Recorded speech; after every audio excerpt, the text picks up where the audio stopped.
One of the most consistent group of five schools over the past 5 to 6 years has been Western Kentucky. And it looks like in 2025, it should be no difference down there in Bowling Green, Kentucky. We're going to bring on Moff from Topper Talk and find out if the Hilltoppers have some more magic down there in Kentucky.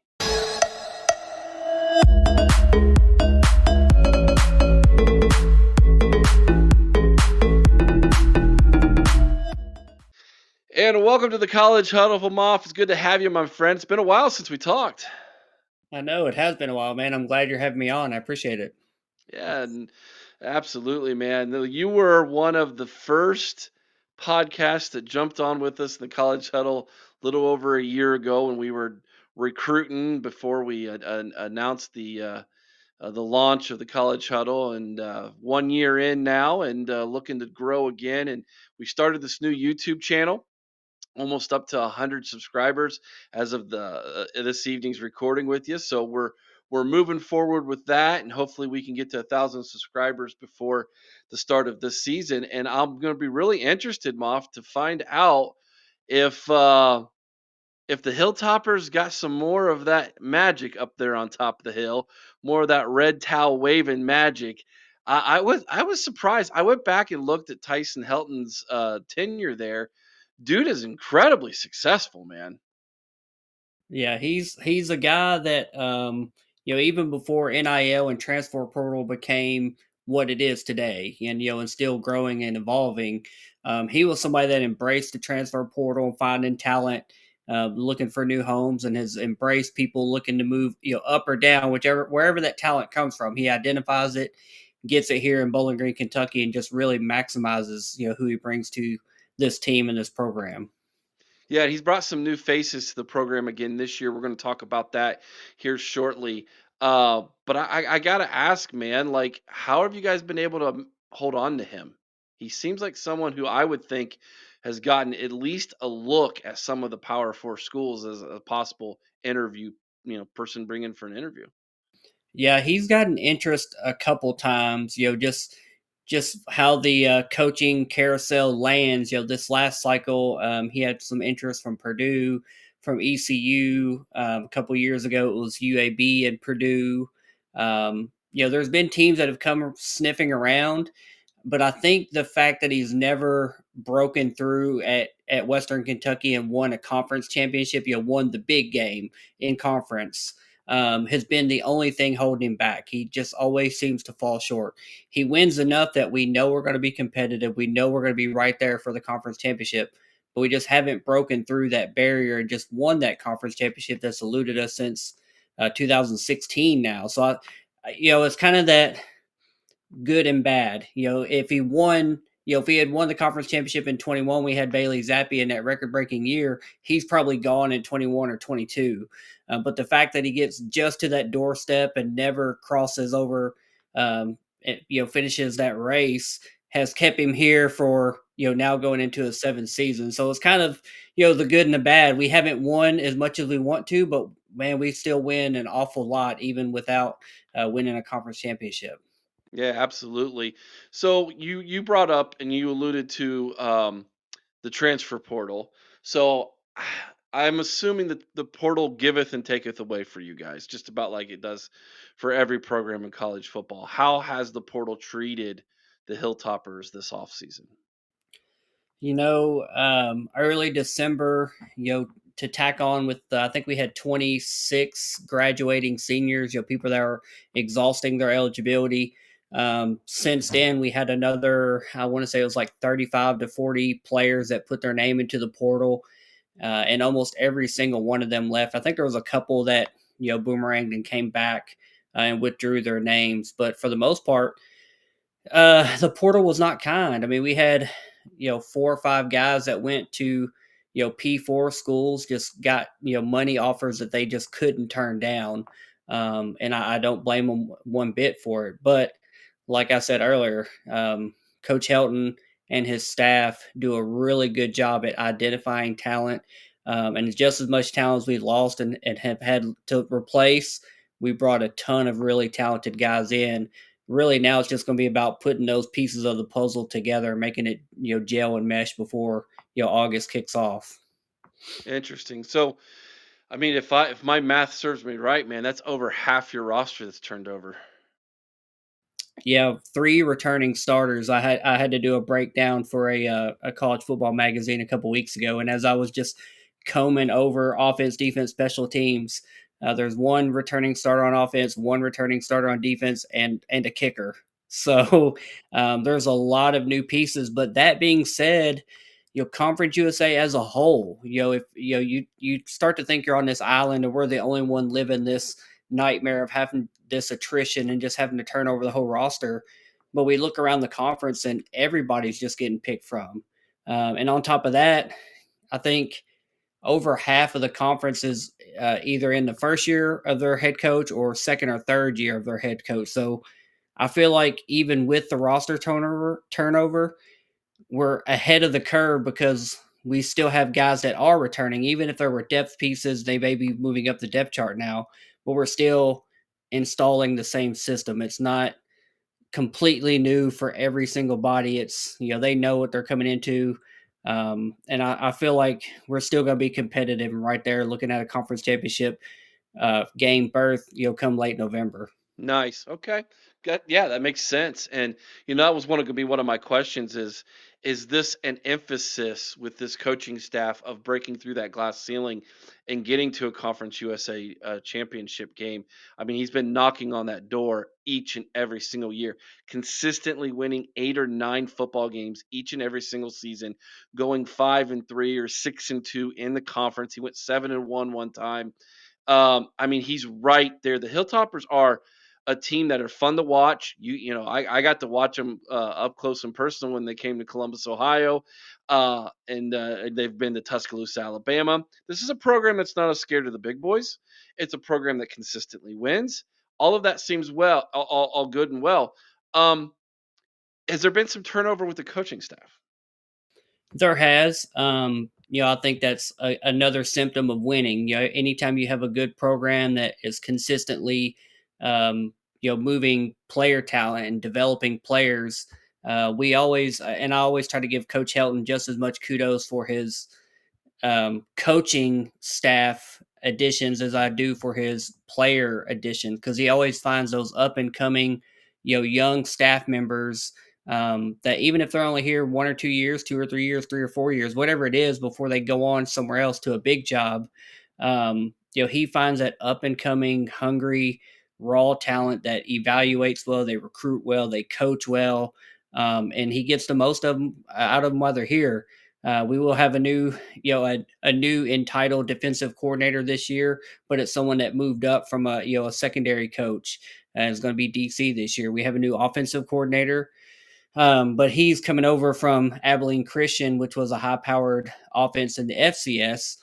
Oh, and he brought his quarterback with him, which we've done that recipe before, and it worked out pretty well for us. So there has been some coaching turnover, but I'm not phased by it, at all. Yeah, so let's talk about that quarterback OC combo.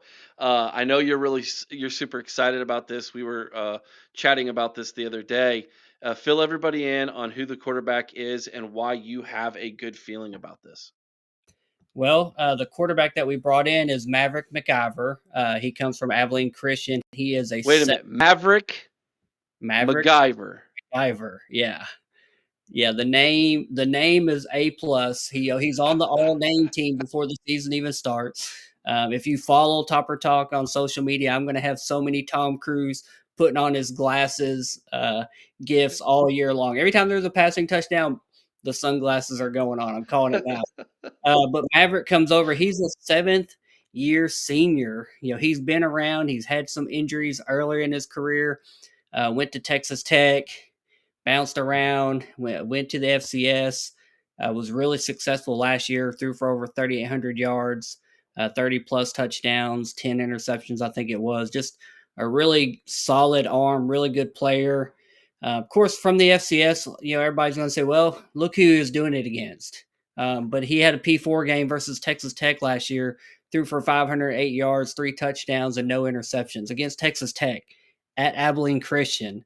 And his offensive coordinator, Rick Bowie, is just one of those young, smart, offensive minded people that's going to fit really well with Tyson Helton and his offensive philosophies.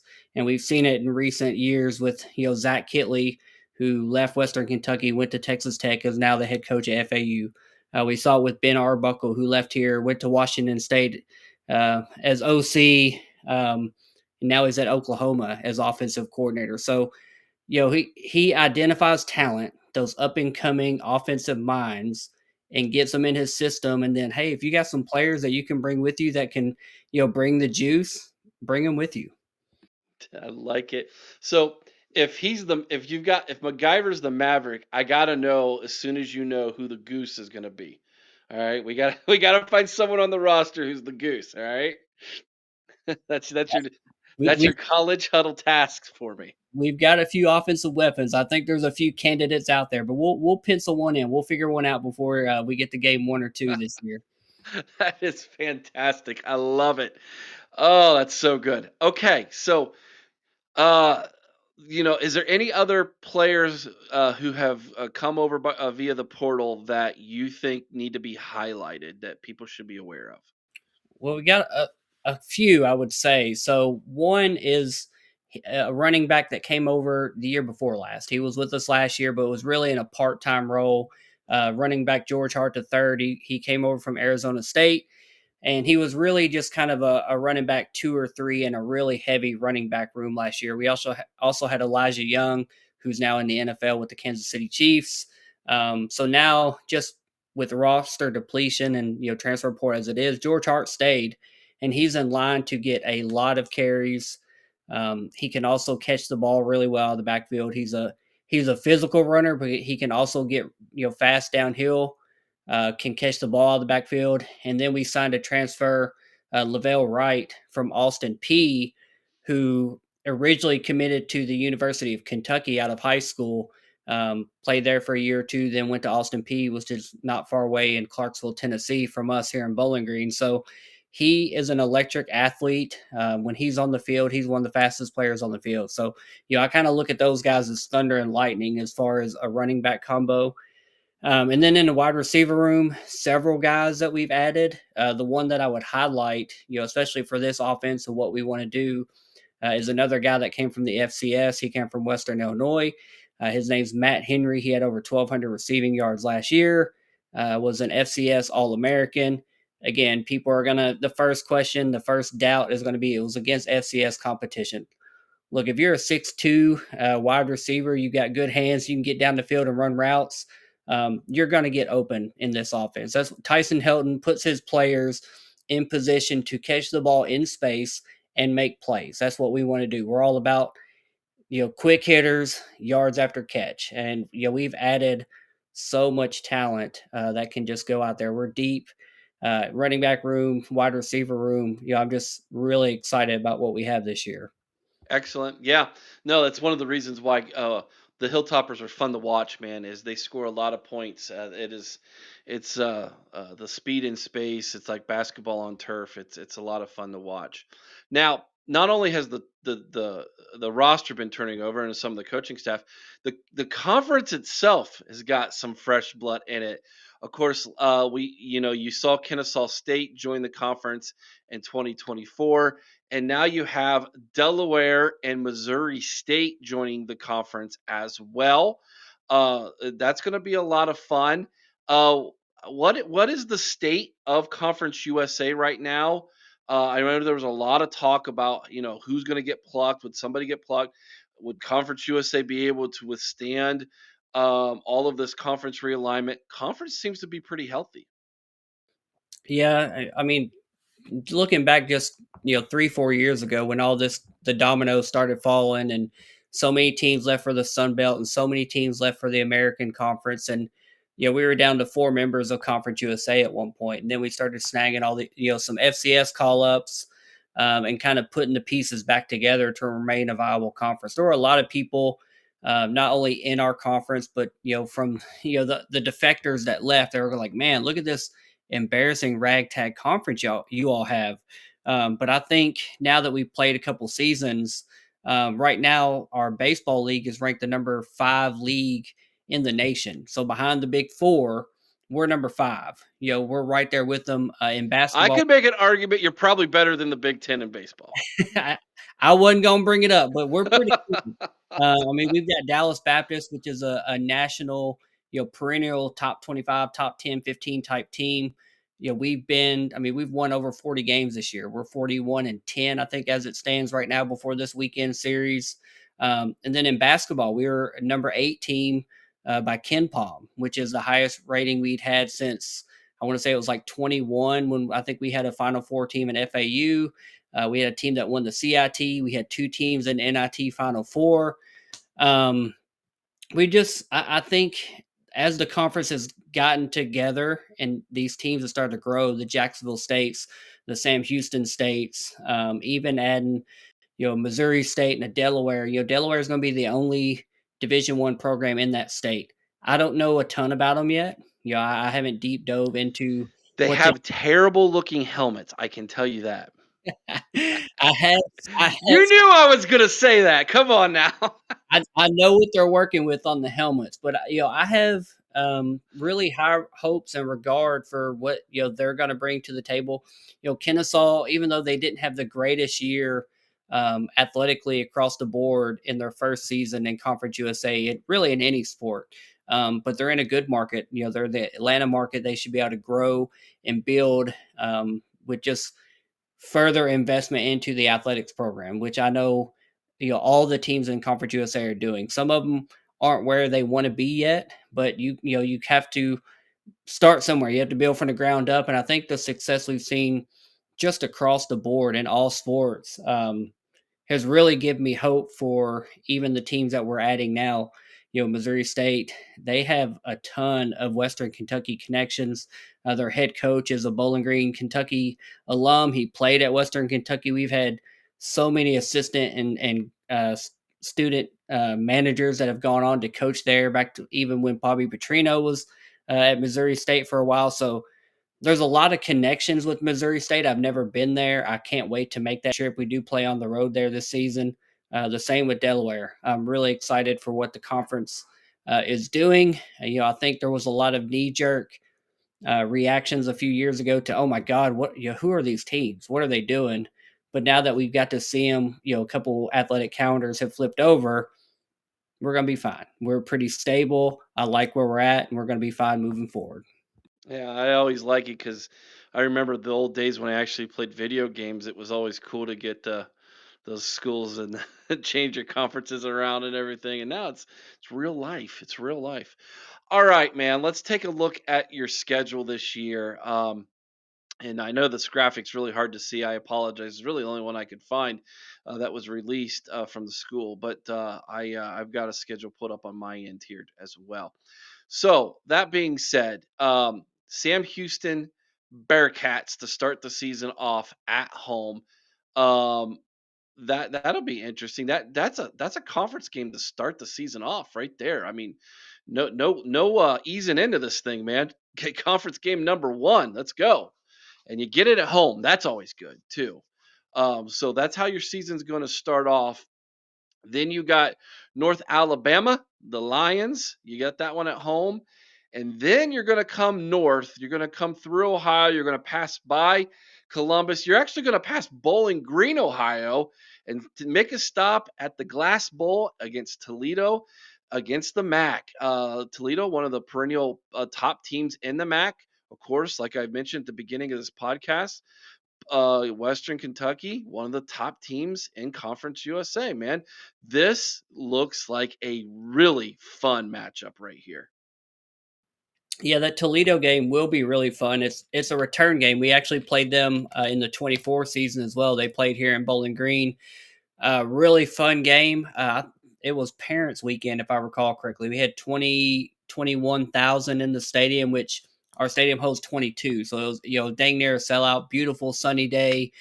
We get to just after halftime, I want to say it was third quarter, and a lightning and rainstorm came through, paused the game for about an hour and a half.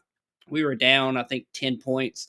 Came back from that hour and a half delay and end up scoring 14 unanswered and pulled that game out and in a come from behind victory fashion. So that one's going to be tough. Like you said, they're a perennial, very good team from the MAC. But we expect to go there and beat them. I think we got everything as far as the roster and the team and the offensive firepower. Winning on the road is always tough, but I think they're certainly beatable, even though they're going to want some revenge. The North Alabama game, that I don't think that should be much of a challenge. That should be kind of a gimme game. The Week 0 game with Sam Houston, that's really fun. They're turning over a coaching staff. They're turning over a lot of roster. Um, Again, I don't. Nobody's a pushover, but I really like how our schedule sets up. And Hmm. especially that first little trio of games. I think there's no reason we shouldn't win all three of those. Excellent. I like the confidence. You have a bye week before hosting Nevada. The Wolfpack come to town. Also, a non-conference game. I believe that'll be your last non-conference game of the season, if I'm not mistaken. Eh, LSU, what's that?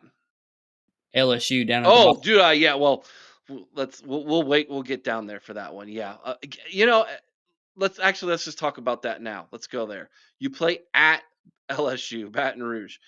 Um, I've got to give you guys a ton of credit, Moff, that you Western Kentucky every year will schedule a massive game. And you go to that stadium and you guys don't back down. You don't play scared. I mean, you might not be in it in the fourth quarter, but my gosh, you're in it for the first half, man. And you've got those fans sweating bullets. I don't expect anything less here. I really don't.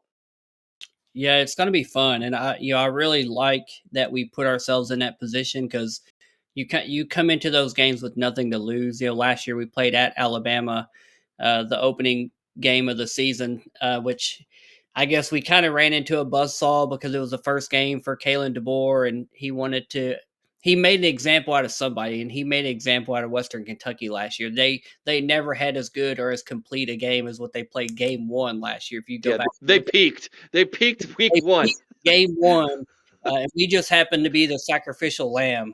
This game against LSU down in Baton Rouge, we haven't played down there since 2014. I want to say it was the year we had Brandon Dowdy, and I was this close to going to that game. It ended up being like a hurricane monsoon flood come through. And when you're an air raid team and a monsoon comes through, that lets the air out of your tires, the wind out of your sails, whatever you want to say. It did not help our offensive game plan, to say the least. But yeah, I'm looking forward to it. I mean, we've got nothing to lose. Planning on going to it. Unfortunately, a team at our level and with our budget constraints that we have, and just dealing with the reality of what the landscape of college football is, we almost have to put those type of games, those a team that's going to play us 1.3, 1.4, 1.5 million to come to that game. That's going to fund a lot of stuff for us as far as our budget goes. So, like you said, I'm glad that we do it. And, we haven't won one of those in a while, it feels like. But man, I like that we can go in there, compete. The guys that have pro aspirations on our roster, that's good game film for them versus some top talent. They need that film for those pro scouts, etc., to see so they can get evaluated and try to get to the next level. That's a great point. Great point. All right, let's talk about the conference schedule here.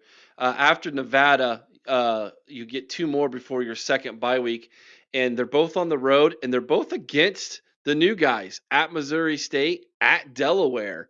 Um, I'm not sure how. I don't know anything about Nevada this year. I know nothing. I gotta feel like that's gonna be another good game, maybe one you can win. And I feel Missouri State and Delaware should be dubs, even though you're on the road. How do you feel about that three pack there? Well, I can tell you this much. I haven't deep dove in our preseason series over the summer. We deep dive into all the positions and then all the opponents, etc. I've kind of just read the top line and the bottom line of the P&L so far, so to speak. But Nevada was 3-10 overall last year. They were 0-7 in the Mountain West Conference. Again, that may be a little bit of a higher profile conference than Conference USA, but they don't look like a very good team on paper. So, I feel like we can win that game. I'm not going to say it's an automatic win. it is at home. I think we have a return game with them the year after. And then Missouri State and Delaware, like you said, that's two teams going through a transition. It's a rare exception for a team that moves up and just immediately blows the doors off and just is competing against someone that's already established and been at this level and has the roster. I won't say stability, but just the overall depth of talent on the roster. We've been recruiting at the FBS level for since 2012 now, 2009, 10, 11, 12, I think we transferred. So, 10 plus years we've had FBS talent, whereas this is going to be year one for them. So, again, not knowing a ton about them, again, I think all three of those games are winnable. I like it. Okay. Moving on. You got the next three pack. Home against FIU, on the road at Louisiana Tech, and then home against New Mexico State. Let's talk about that three pack. Yeah, so FIU has been a team that we have just, to put it nicely, we've kind of dominated them in conference play over the last 5 or 6 years. I think there was a game a couple years ago. I can't remember if it was 21 or 22 where we beat them 73-0 here at Houchin Smith Stadium. So we've had their number for a long time. They've not been great in football in a while, so I'm penciling that one in as a W for sure. The game at Louisiana Tech, that game they came to Bowling Green last year as we were controlled our own destiny into late November. They came to Bowling Green last year and beat us 12-7 in probably the worst offensive performance game I've seen out of Western Kentucky. Their defense was solid. Now their offensively, they made 4 field goals. They didn't score a touchdown, but they won the ball game. So, they're gonna, if they can improve offensively, I don't know what to expect out of Louisiana Tech. They did return their coach Sonny Cumby.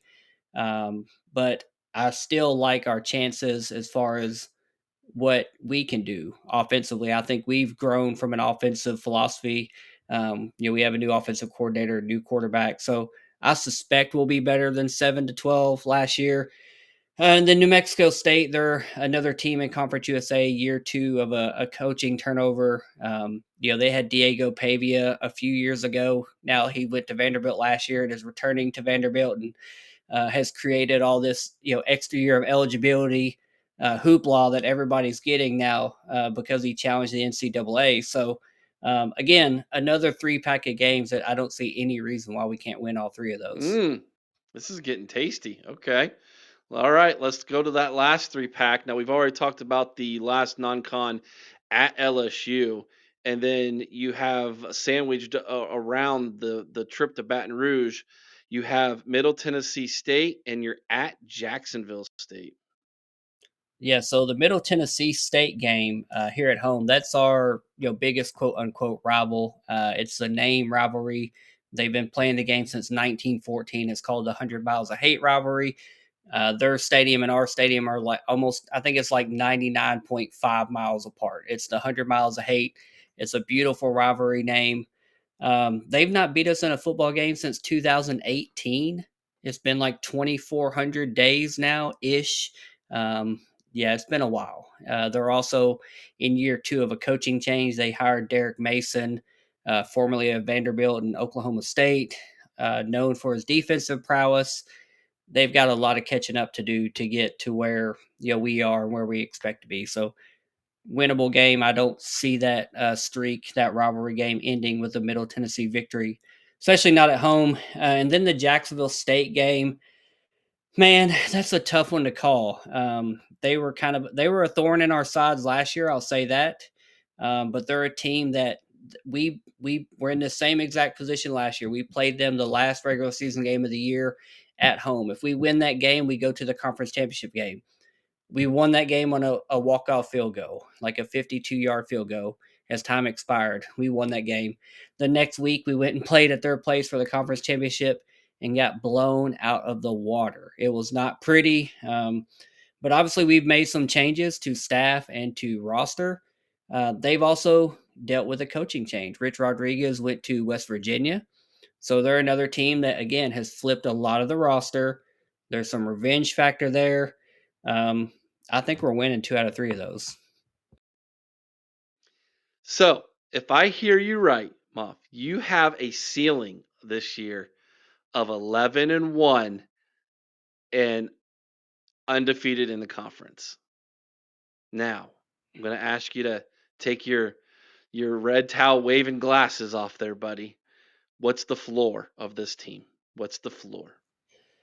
I think there will be a few coin flip games in this season. The most obvious one's at Toledo. It's on the road. It's against a perennially good MAC conference team. I think the Toledo game could be a coin flip, could go either way. Same with Nevada, even though on paper their win loss record 3-10, 0-7 in the Mountain West last year was not good. When you start to look at their schedule and who they played, they Mountain West had several top 25 teams. They were playing some tough opponents last year, but they were also losing by considerable margin. So as much as my red tent says, hey, that's a winnable game, it probably also can be a losable game as well. And then coming down to the Louisiana Tech game, they're probably one of the few teams like us and Liberty that has a little bit more coaching staff continuity, system continuity, and doesn't have as much roster turnover as some of the other teams that are first and second year head coaches. So those three games, in my mind, in my worst case scenario, those could also end up being losses or coin flips, at worst. So I would put our floor at 8-4. Okay, sounds fair. You guys do avoid Liberty on the schedule. I noticed that, and UTEP is the other one that's not on the schedule, I believe. And Kennesaw State. That's too bad, but hey, you get Delaware and Missouri State. You got Kennesaw last year. Okay, so if you go undefeated, I mean, obviously you're going to probably the better record hosts the conference championship game, correct? Yeah, I think they go by winning percentage. So yeah, the win loss record. Yeah, Okay. So you guys would host a conference championship game more than likely. Who will it be against? I mean the smart money and my money would be on Liberty. Right. They're one of the few teams in conference again. Jamie Chadwell coming back for his third season. Last year, by their own standards, they kind of had a drop off season, whereas in 23 they went undefeated in conference, kind of ran through everybody, made it to New Year's Six Bowl. We're on cloud nine. Last year they got knocked off, and they lost to Kennesaw State, which was a FBS transition team, and then lost a couple other games and just didn't perform to their standards. But I've said since Liberty joined the conference that they're always going to be at a monetary advantage with their facilities and their just their overall budget and NIL structure that they have. They just have a lot more funds to rebuild a roster and add talent. So if it's going to be anyone, I think it's going to be Liberty playing us in that championship game. Okay. All right. Now, I would be remiss if I didn't talk about the bowl game you guys had. That was for your money, folks. One of the funnest bowl games of bowl season last year. And I'm a sucker for those, the group of five teams playing each other in the bowls and the bowl season. I'll watch them all. I'll watch every single one of them. One of the things I hate about the college football playoff is the bowls get overshadowed now because I'm a traditionalist by nature. Let's talk a little bit about that bowl game, man. That was wild, dude. That was a wild game. Yeah, just the timing of bowl games anymore. It seems like there's such a drop off and a lag from when the regular season ends to you got Army Navy, and then a couple weeks later bowls start, and the transfer portal is just crazy. So many players have entered the portal. Are they going to play? Are they going to sit out? Are they going to train to go pro? I love that we got to draw a game against James Madison. A team from the Sun Belt that's been really good during their transition to the FBS. They're kind of one of those examples of they're the outlier of teams that transition to FBS and are immediately successful. They have been really good. I think all 3 years now that they've transitioned. So I enjoyed that opponent, but our team was really just kind of a bare bones version of what Western Kentucky was. We had Hmm. so many players that sat out, did not play, opted out. Um, I really think we would have been more competitive if the structure of the transfer portal or bowl games, or if something could be changed so that we actually have, or I don't know how to incentivize it so players are actually playing in these bowl games instead of, they need to protect themselves and their brands and their bodies for whatever their next step is. But I really enjoyed that game. Obviously, we lost it to James Madison. They were a really solid team. Their defense was outstanding. I think they came into that game leading the country in turnovers, turnovers forced, that is, and then they forced us into 4 turnovers, if I recall correctly. And they It were was solid. wild. It Yeah, was a wild game. they were every bit as advertised. I got to do a preview of that game with the James Madison Sound Off podcast. Really enjoy what those guys are doing over there. But tough opponent, tough game. It's not very often that Tyson Helton goes to a bowl game and loses. I think he's 4-2 now in bowl games. So I enjoyed the matchup. It definitely was a great matchup. But I hated losing. I don't want to lean on an excuse, but it just kind of is what it is at this point. Now, I will say this: I've been working on a way to fix bowl season because I care about it. Here's my idea, and this is how we'll close because I want to, as someone who was affected by all the changes that are happening in bowl season, players sitting out, players transferring, etc. Right? How about doing this? Here's my idea: if you make it to the bowl, week 0 the following year is when the bowl game is played. I like it. I feel like maybe I saw you pitch that idea. I've seen that idea pitched somewhere. The Someone steal my idea. Did plagiarism. someone steal it? Plagiarism. It may have been you though. Okay. My timeline's full of ideas, and I read them all.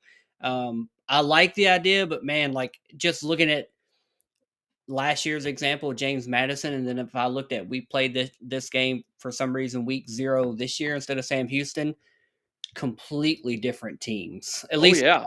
I don't know anything about James Madison and what their roster turnover attrition has looked like, but I mean, how could you scout for that from their end? And maybe that would make it more fun, more Yeah. entertaining. We know we'd have 100% participation, Exactly. and it's kind of I don't want to say it's kind of like the Daytona 500. They raced the biggest race the first game of the year, but it's kind of like here's the prize for last year. You get to play it first. So I like the idea. I think there's something there, but man, it would just be wild as far as yeah, this is the team that earned the bowl, but hey, this is 60 new guys on this roster, and hey, Maverick and Rick Bowie are coming to town and gonna put those shades on against you. I love it. I love it. All right. One of the things I've been doing with these new with these new podcasts here at the College Huddle is learning what every school's cheer or chant is.